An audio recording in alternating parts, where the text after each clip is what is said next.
Hello friends. आज मैं 64वें BPSC 2019 का जीएस पेपर 1 का क्वेश्चन लेकर आया हूँ। यह क्वेश्चन आईआर से है। ये क्वेश्चन है यूएनडीपी ह्यूमन डेवलपमेंट रिपोर्ट 2019 का प्रमुख विषय क्या है, विश्लेषण किस प्रकार आय, औसत और वर्तमान स्थिति के आगे चला जाता है, और तीसरा इसमें है कि आलोचनात्मक समीक्षा कीजिए। तो फ्रेंड्स, इस क्वेश्चन में 3 पार्ट का क्वेश्चन पूछा गया। सबसे पहले पूछा गया कि यूएनडीपी ह्यूमन डेवलपमेंट रिपोर्ट 2019 का प्रमुख विषय क्या है। तो विषय जानने से पहले थोड़ा सा हम इसका क्या विषय है, इसका क्या इतिहास है, थोड़ा सा उसको टच करेंगे। फिर विश्लेषण किस प्रकार इसका आय, फिर क्या क्या जो 2019 का रिपोर्ट है उसका हम लोग विश्लेषण करेंगे। उसमें हम लोग बताएंगे कि उसमें आय, औसत और वर्तमान स्थिति के आगे कैसे चला जा रहा है, मतलब कि वो हो नहीं पा रहा है, वो आगे और करना चाहिए। तो अंत में आलोचनात्मक समीक्षा करना है, मतलब जो निष्कर्ष लिखना है आलोचनात्मक कि क्या इसमें सही है क्या गलत है, उसके बारे में चर्चा करना है। तो चलिए फ्रेंड्स, हम लोग स्टार्ट करते हैं। आज यूएनडीपी ह्यूमन डेवलपमेंट रिपोर्ट 2019 का मुख्य विषय मानव विकास की असमानता तथा समानता के विभिन्न आयाम विषय पर केंद्रित है। तो फ्रेंड्स, जो यूएनडीपी ह्यूमन डेवलपमेंट है उसका मुख्य विषय क्या है, वो मानव विकास की जो असमानता और समानता है, मतलब कि जितने भी समानता और असमानता की जो दूरियां हैं, गैप है ना, उसको भरना है, सबको इक्वल बनाना है, सबको बराबर बनाना है, उसी का उसका मुख्य उद्देश्य है। उल्लेखनीय है कि मानव विकास सूचकांक जीवन प्रत्याशा, शिक्षा और आय सूचकांकों का एक संयुक्त सांख्यिकी सूचकांक है, जिसे मानव विकास के 3 आधारों पर तैयार किया जाता है। तो फ्रेंड्स, जो ये यूएनडीपी ह्यूमन डेवलपमेंट है ना, इसमें 3 सूचकांक है। कौन कौन सा है? एक है मानव विकास सूचकांक, जिसको ह्यूमन डेवलपमेंट इंडेक्स बोलते हैं, एक वो हो गया। दूसरा क्या? जीवन प्रत्याशा, शिक्षा, ये हो गया। तीसरा क्या? आय सूचकांक। मतलब ये तीनों को कंबाइन करके क्या आ रहा है, तीनों कंबाइन करने के बाद एक व्यक्ति में दूसरे व्यक्ति से कितने समानताएं हैं, कितने असमानताएं हैं, उसको करता है कोशिश, फाइंड आउट करने का कोशिश करता है। जिससे क्या होता है कि इससे पता चलता है कि कितना गरीबी है, कितना वहाँ के लोगों में क्या क्या कमियां हैं, तो उसको दूर करके वहाँ पे सतत विकास करने का प्रयास करता है। तो जिससे मानव विकास के 3 आधार तैयार किया जाता है। अब ये जो है यूएनडीपी, जो ह्यूमन डेवलपमेंट प्रोग्राम है, यूएनडीपी है और ह्यूमन डेवलपमेंट प्रोग्राम, तो इसको कौन किया है? तो इसे पाकिस्तानी अर्थशास्त्री महबूब उल हक ने भारतीय अर्थशास्त्री अमर्त्य सेन के सहयोग से 1990 में विकसित गया था। इसका प्रकाशन संयुक्त राष्ट्र विकास कार्यक्रम द्वारा किया जाता है। तो फ्रेंड्स, जो एक होता है संयुक्त राष्ट्र विकास कार्यक्रम तो है ही, तो उसमें क्या जुट गया है? उसमें जुट गया ह्यूमन डेवलपमेंट रिपोर्ट। यह एक पाकिस्तानी अर्थशास्त्री जो महबूब उल हक है, वो भारतीय अर्थशास्त्री जो अमर्त्य सेन है, दोनों से मिलकर 1990 में इसको विकसित किया। किसको विकसित किया? मानव ह्यूमन डेवलपमेंट रिपोर्ट को विकसित किया। लेकिन इसको जारी कौन करता है? यूएनडीपी। यूएनडीपी मतलब क्या हो गया? संयुक्त राष्ट्र विकास कार्यक्रम इसको जारी करता है। तो फ्रेंड्स, ऐसे तो संयुक्त राष्ट्र विकास कार्यक्रम का जो स्थापना है वो 1965 में हुआ, लेकिन इसमें जो एक और ऐड हो गया वो क्या है? Human development report. इसमें क्या है कि 3 चीज़ों को मुख्य रूप से जोड़ा जाता है। पहला क्या जोड़ा जाता है? मानव विकास सूचकांक। दूसरा क्या जोड़ा जाता है? जीवन प्रत्याशा, शिक्षा। तीसरा क्या है? आय सूचकांक। तो तीनों को सम्मिलित करके ही किया जाता है। अब समझते हैं कि यूएनडीपी द्वारा मानव विकास सूचकांक, ह्यूमन डेवलपमेंट प्रोग्राम रिपोर्ट, तो उसकी गणना के निम्नलिखित 3 सूचकांक इस्तेमाल किया जाता है। तो फ्रेंड्स, हम लोग ने पहले भी चर्चा किया कि इसको 3 चीज़ को इसमें क्या करता है, सूचकांक का गणना किया जाता है। उसके बाद उसके विश्लेषण से ये रिपोर्ट निकाली जाती है। तो उसमें क्या क्या है? पहला क्या है? जीवन प्रत्याशा सूचकांक। जीवन प्रत्याशा क्या है कि कोई एक व्यक्ति है, वो कितना लंबा और कितना स्वस्थ जीवन जी रहा है, क्या वो बीमारी से ग्रसित है, क्या वो बीमारी की वजह से उसका आयु कम हो रहा है, तो इसके ऊपर चर्चा करता है। दूसरा क्या है? शिक्षा सूचकांक। वो शिक्षा का स्तर, मतलब कि पूरा विश्व में कितना शिक्षा है, क्या वहाँ पर शिक्षा मिल पा रही है, क्या वो अपना विकास कर पा रहा है। अगर शिक्षा नहीं मिल पा रहा है, उसके ऊपर कितना लोग पढ़े लिखे हैं, कितने अनपढ़ हैं, उनके बारे में करता है। तीसरा क्या? जीवन स्तर। जीवन स्तर वही हुआ कि आर्थिक रूप से कितना जीवन स्तर अच्छे प्रकार से जी पा रहा है, कौन सा लाइन पे है, उससे ऊपर है या उससे कम है, तो उसके बारे में दिया जाता है। तो ये तीनों को जब मिला लिया जाता है तो मानव विकास सूचकांक की गणना हो जाती है। ठीक है।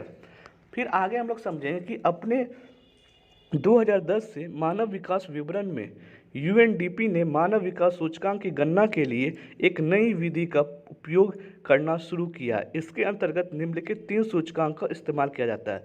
तो फ्रेंड्स, आपको यहाँ पे कंफ्यूज नहीं होना, ये यूएनडीपी का बात नहीं कर रहा है। यूएनडीपी के अंदर जो है मानव विकास सूचकांक का बात कर रहा है। जो मानव विकास सूचकांक का जो बात कर रहा है उस पर हम लोग चर्चा कर रहे हैं। तो इसमें क्या किया कि नई विधि का उपयोग किया गया। उससे पहले ही फ्रेंड्स हम बता दिए यूएनडीपी का जो स्थापना है वो 1965 में हुआ है, लेकिन मानव विकास सूचकांक जो यूएनडीपी जारी करती है तो वो कब 1990 में उसका किया गया। अब इसके अंतर्गत क्या क्या चीज़ किया जाता है, एक जीवन प्रत्याशा जो अब हम लोग समझेंगे कि 1910 से क्या किया कि इसमें थोड़ा सा चेंजेस लाया। और चेंजेस ला के क्या किया कि पहला मानव जीवन प्रत्याशा सूचकांक जो पहले ही बता चुके हैं। दूसरा क्या है, शिक्षा सूचकांक। शिक्षा सूचकांक में क्या किया, विद्यालय शिक्षा के औसत वर्ष निकाल लेते हैं, विद्यालय शिक्षा के प्रत्याशित वर्ष निकाल लेते हैं। और तीसरा क्या है, आय सूचकांक। तो अब हम लोग फ्रेंड्स, ये हो गया इंट्रो कि सब कुछ हम लोग समझ गए कि होता क्या है, यूएनडीपी का काम क्या है, कैसे कैसे वर्क कर रहा है और कैसे अभी तक आया। अब हम लोग क्वेश्चन पे आते हैं, जो क्वेश्चन 2019 का पूछा गया है उस पर हम लोग चर्चा करेंगे कि यूएनडीपी ह्यूमन डेवलपमेंट रिपोर्ट 2019 का मुख्य विषय मानव विकास की असमानता तथा समानता के विभिन्न आयामों को समझना है। तो हम लोगों ने समझ लिया फ्रेंड कि 2019 का भी इसका क्या मेन थीम रहा, असमानता तथा जो समानता है उसमें जो विभिन्न आयाम है उसको समझना है। और यह रिपोर्ट 2019 के अंत के महीने में जारी किया जाता है। तो फ्रेंड्स, हम लोग ये भी समझ गए कि ये रिपोर्ट कब होता है, 2019 है, मतलब कि दिसंबर में इसको जारी किया जाता है। मानव विकास के विविध आयामों में पिछले 5 दशकों में उल्लेखनीय प्रगति हुई है, यद्यपि यह प्रगति असमान रूप से हुई है तथा मानव वंचनाएं उच्च मानव विकास वाले देशों में भी विद्यमान है। तो फ्रेंड्स, ये जो है कि जो पिछले 5 दशक से आ रहा है तो उसमें क्या प्रगति हुई, लेकिन उतना प्रगति अच्छे प्रकार से नहीं, उसमें असमान रूप से देखने को मिला। क्यों मिला गया कि कुछ भी चीज़ होते हैं जो विकसित देश होते हैं उसके इर्द गिर्द ही कोई भी जितने भी संस्थाएं आते हैं वो इर्द गिर्द ही घूमते रहते हैं। तो ये सब दिक्कतें हैं, लेकिन धीरे धीरे उसको सुधारा जा सकता है। समाज का बड़ा समूह इस प्रगति से वंचित रहा है। सतत विकास लक्ष्यों के 2030 के एजेंडों में विश्व के नेता सभी के समावेशी विकास हेतु प्रयासरत है। तो फ्रेंड्स, ये क्या हो रहा है कि बहुत सारे बड़े तबके क्या हो रहा है कि इससे वंचित है और समानता के बहुत गैप में फंसे हुए हैं। तो सतत विकास जो लक्ष्य है 2030 का एजेंडा, उसमें क्या हो रहा है, जो विश्व के बड़े बड़े नेता हैं वो प्रयासरत है, वो कोशिश कर रहे हैं कि सारे लोग पे समानताएं आ सके। इस संदर्भ में यूएनडीपी ने ह्यूमन विकास रिपोर्ट 2019 को मानव विकास में असमानता पर केंद्रित किया है। तो फ्रेंड्स, यूएनडीपी जो रिपोर्ट जारी किया, किसका जारी किया, मानव विकास रिपोर्ट, तो उसका मुख्य लक्ष्य क्या था, असमानता पर ही केंद्रित किया। अब इस रिपोर्ट में क्या है, अब जानते हैं कि उनके निदेशक क्या बोलते हैं। मानव विकास रिपोर्ट 2019 के संदर्भ में यूएनडीपी के निदेशक ने स्पष्ट किया है कि रिपोर्ट का विषय प्रचलित आय विषमता, आंकड़ों का औसत आकलन तथा वर्तमान समय की परिधि से बाहर तक विस्तृत होगा। तो फ्रेंड्स, जो मानव विकास रिपोर्ट है जो यूएनडीपी द्वारा जारी किया गया, उसके निदेशक ने कहा कि ये रिपोर्ट का क्या विषय है। इसका विषय यही है कि जो आय विषमता है लोगों में, जो आंकड़ों का औसत आकलन है और वर्तमान में स्थिति में जो दिक्कतें हैं, तो उस सबको भी इसमें जोड़ा गया है, ये सबको मुख्य केंद्रित किया गया है। मानव विकास रिपोर्ट 2019 के नई रूपरेखा तथा आकलन पर आधारित होगी, जो असमानता का एक वैश्विक विश्लेषण उपलब्ध कराएगी। तो फ्रेंड्स, इनका जो मेन काम है ना, तो ये हमेशा असमानता को ही दूर करने का कोशिश करती है, लेकिन हर साल नई नई विधि को अपनाती है, जिस वजह से इसको और अच्छी तरीके से ठीक किया जा सका। ये जो प्रॉब्लम है असमानता, ये बहुत गंभीर प्रॉब्लम है। तो ये गंभीर समस्या होने के कारण क्या हो रहा है कि उसको समय तो लगेगा ना, वो बार बार क्या कर रहा है, हर साल कुछ ना कुछ अच्छा करके उसको और बेहतर बनाने का कोशिश कर रहा है। अब फ्रेंड्स, हम लोग जो दूसरा पार्ट था क्वेश्चन की आय औसत वर्तमान स्थिति से परे के संदर्भ में 2019 का विश्लेषण करना है, उसके बारे में चर्चा करते हैं। आय से परे फ्रेंड्स, अब हम लोग समझते हैं कि इसके अंतर्गत मानव विकास के संदर्भ में अन्य आयाम जैसे स्वास्थ्य, शिक्षा और तकनीक तक पहुंच आदि को शामिल किया जाएगा। तो फ्रेंड्स, आय से परे क्या हो गया, मान लीजिए स्वास्थ्य, अब आपका तबीयत खराब हो गया, आय से परे है, तो आपको स्वास्थ्य अब करा नहीं सकते, डॉक्टर के पास जा नहीं सकते, तो उसके लिए क्या आपको फंडिंग किया जाएगा, तो आपको आय से परे से भी मदद मिलेगा। दूसरा शिक्षा, कि आप शिक्षा करना चाहते हैं, लेकिन क्या हो रहा है कि आप पढ़ नहीं पा रहे, तो आपको लोन्स मिलेगा, पढ़ सकते हैं। तकनीक के ये सब में आय से परे जो जो चीज़ें हैं उस पर चर्चा किया जाएगा, उसको और अच्छे प्रकार से ठीक किया जा सकेगा। दूसरा है औसत से परे। औसत से परे गिनी गुणकांक जैसे परंपरागत आकलन से हटकर नए आंकड़ों तथा पद्धतियों का प्रयोग किया जाएगा, ताकि असमानता की वास्तविक और वैश्विक तस्वीर सामने आ सके। तो फ्रेंड्स, गिनी गुणकांक जो है उसमें क्या करते हैं, असमानता को ही नापा जाता है। तो असमानता ये परंपरागत आकलन है, इसको हटा के क्या करना है कि नया तकनीक को लाएंगे, जिससे करना विश्व में जान सके कि भाई पूरा वर्ल्ड में है कितना असमानता है, इसको कैसे ठीक किया जाए। इसके लिए औसत से परे को भी इसमें नई तकनीकी का प्रयोग करना चाहते हैं। तीसरा क्या, वर्तमान से परे। रिपोर्ट में असमानता के दीर्घकालीन परिदृश्य को ध्यान में रखा जाएगा तथा असमानता की विभिन्न प्रवृत्तियों की पहचान करते हुए 2030 तक इसे आगे तक की स्थिति का आकलन करने का प्रयास किया जाएगा। तो फ्रेंड्स, क्या है कि वर्तमान से जो परे है, जो असमानता है, इसको दीर्घकालीन में क्या किया जाएगा, इसको ठीक करने का प्रयास किया जाएगा। इसको एक बनाया जाएगा कि मोटो कि इतना दिन में कि 2030 तक में इसको ठीक किया जाए। तो फ्रेंड्स, अब हम लोग निष्कर्ष की ओर जाएंगे। तो निष्कर्ष में फ्रेंड्स क्वेश्चन में क्या था कि समालोचनात्मक मतलब आलोचनात्मक बोलना है। तो फ्रेंड्स, हम लोग क्या करना है कि निगेटिव पॉजिटिव को मिला करके हम लोग को मध्यम रास्ता से चलना है। तो मानव विकास रिपोर्ट 2019 की प्रकृति, प्रासंगिकता तथा उपयोगिता को ध्यान में रखते हुए निम्नलिखित समालोचनात्मक निष्कर्ष निकाले जा सकते हैं। अब हम लोग निष्कर्ष निकालेंगे।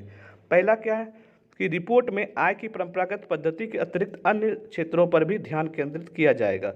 तो फ्रेंड्स, क्या होगा कि जो परंपरागत जो पद्धति है, जो कि गिनी गुणकांक है, ये सब को हटा के नया पद्धति को भी लाया जाएगा, जिससे क्या होगा कि लोगों के पूरे विश्व में क्या होगा कि जो इनका थीम है, जो इनका उद्देश्य है, वह सबके सामने आ सके और असमानता को दूर किया जा सके। दूसरा क्या है, रिपोर्ट में मानव विकास से संबंधित तकनीकी, पर्यावरणीय चुनौतियों जैसे नए आयाम को भी संबोधित किया जाएगा। तो फ्रेंड्स, क्या होगा कि जो तकनीकी है, जो सिर्फ उसी पे मुद्दे पे नहीं, इसके अलावा भी कुछ कुछ जो प्रॉब्लम है उसके बारे में भी चर्चा किया जाएगा, जिससे उनका सतत विकास हो सके। तीसरा क्या है कि भारत के संदर्भ में यह रिपोर्ट अत्यंत उपयोगी होगी, क्योंकि यह समाज के विभिन्न वर्गों में असमानताएं विद्यमान हैं। तो फ्रेंड्स, हम लोग जानते हैं भारत में तो कूट कूट के भरा हुआ है असमानताएं, हर जगह असमानताएं। तो ये भारत के लिए भी बहुत ही अच्छा कारगर सिद्ध होगा। अब फ्रेंड्स, हम लोग जानते हैं कि भारत में एक ऑक्सफैम रिपोर्ट निकलती है, जो 2019 के अनुसार भारत के सिर्फ 1% जनसंख्या के पास देश की 73% संपत्ति है। इस प्रकार असमानताएं शिक्षा, स्वास्थ्य, अवसंरचनाएं तथा अन्य क्षेत्रों में भी विद्यमान है। तो फ्रेंड, जो ये ऑक्सफैम रिपोर्ट है, इसमें क्या पता चला कि 1% के पास देश के पास 73% संपत्ति है। और हाल ही में फिर 2021 में जो ऑक्सफैम रिपोर्ट निकाला, इसमें भी वही हुआ कि ये पैंडेमिक टाइम में जो कुछ तबके लोग हैं, जो अमीर लोग हैं, उनकी संपत्ति में वृद्धि हुई है और गरीबी बहुत अधिक बढ़ी है। तो फ्रेंड्स, ये ऑक्सफैम रिपोर्ट जो है, ये भारत के लिए दर्शाती है कि भारत में कितना गरीबी बढ़ रहा है, अमीर लोग अमीर हो रहे हैं और गरीब लोग गरीब ही होते जा रहे हैं। तो इससे क्या होगा, वो भी ठीक किया जा सकता है। चौथा क्या है, रिपोर्ट में किए जाने वाले नवाचारियों प्रयासों के बावजूद अनेक कमियां भी विद्यमान हैं। अब कौन कौन से विद्यमान है, जैसे कि मानव विकास सूचकांक की आकलन पद्धति गणितीय तार्किकता पर आधारित होनी चाहिए, ताकि मानव विकास की वास्तविक तस्वीर स्पष्ट की जा सके। तो क्या हो रहा है फ्रेंड्स कि तार्किक गणितज्ञ होना चाहिए, उसमें स्टैटिक्स होना चाहिए, तार्किकता मतलब फैक्ट्स पे बात होना चाहिए, कोई भी दार्शनिकता पे बात नहीं होना चाहिए कि क्या ज़रूरत है। अगर उस पर किया जाएगा, आकलन किया जाएगा, तो बहुत अच्छे प्रकार से इसको ठीक किया जा सकता है। मानव विकास सूचकांक के विभिन्न आयामों को ध्यान में रखना आवश्यक है। जो मानव विकास का जो सूचकांक है, उसमें क्या क्या चीज़ हो सकते हैं, उस सबको रखना बहुत जरूरी है। जैसे मानव विकास के क्या है कि जीवन स्तर होना चाहिए, आय होना चाहिए, शिक्षा होना चाहिए। तो ये सब क्या हो रहा है कि मानव विकास सूचकांक पे जितने भी विभिन्न आयाम हैं, सबको ध्यान में रख के ही रिपोर्ट जारी करना चाहिए। पांचवा क्या है कि मानव विकास रिपोर्ट देशों के मानव विकास से संबंधित विभिन्न नीतियों को प्रभावित एवं प्रेरित करती है। तो ये मानव विकास जो रिपोर्ट है, इसके अलावा क्या होता है, जितने भी अलग जो मानव विकास संबंधित विभिन्न नीतियां हैं, उसको प्रभावित और प्रेरित करती है। क्या करती है फ्रेंड, जानते हैं कि नीति उन्मुख विश्लेषण आयुक्त जो है 2019 का रिपोर्ट, वो बोलता है कि बहुपक्षीय संगठनों जैसे बहुत सारे पक्ष के जो संगठन, जैसे विश्व व्यापार बैंक संगठन है, विश्व बैंक है, IMF है, G20 है, G7 है, आदि को अवसर उपलब्ध कराती है, ताकि तो ये संगठन विश्व मानव विकास असमानता को कम कर सके तथा सभी के लिए एक सतत और समावेशी भविष्य सुनिश्चित हो सके। तो फ्रेंड, जितने भी ये संस्थाएं, विश्व व्यापार संगठन, विश्व बैंक, ये सब का मेन क्या मुद्दा होता है कि ये सब लोग मिल करके पूरा देश जो है पूरा विश्व में अच्छे प्रकार से संचालित कर सके, आर्थिक का संचालित कर सके, सामाजिक का संचालित कर सके, राजनीतिक का संचालित कर सके। तो वही बोल रहा है कि जो नीति उन्मूलक विश्लेषण आयोग है वो क्या एक मंच देता है, एक अवसर देता है कि आप आइए और असमानताओं को दूर करिए। फ्रेंड्स, ये जो है विश्व का क्या है, भारत क्या बिहार का भी बहुत ही अहम मुद्दा है, क्योंकि बिहार में भी हर जगह असमानताएं ही फैले हुए हैं। तो फ्रेंड्स, हम लोगों ने इस क्वेश्चन को भली भांति समझा, जो क्वेश्चन पूछा गया, और जितने भी क्वेश्चन पूछे जा रहे हैं सब तार्किकता से पूछा जा रहा है, जो कि प्रेजेंट सिनेरियो में ज़मीनी स्तर पे ये तार्किकता है, ये कारगर सिद्ध होगा। इसमें बिहार के बारे में भी सोचना चाहिए और बिहार के जो सरकार हैं उनको भी इसके पक्ष में कुछ अच्छे नीति लाने चाहिए, जिस वजह से यहाँ की असमानताएं दूर हो और देश का साथ ही साथ बिहार का भी तरक्की हो। तो फ्रेंड्स, मिलते हैं अगले वीडियो के साथ, तब तक के लिए thank you and have a nice day.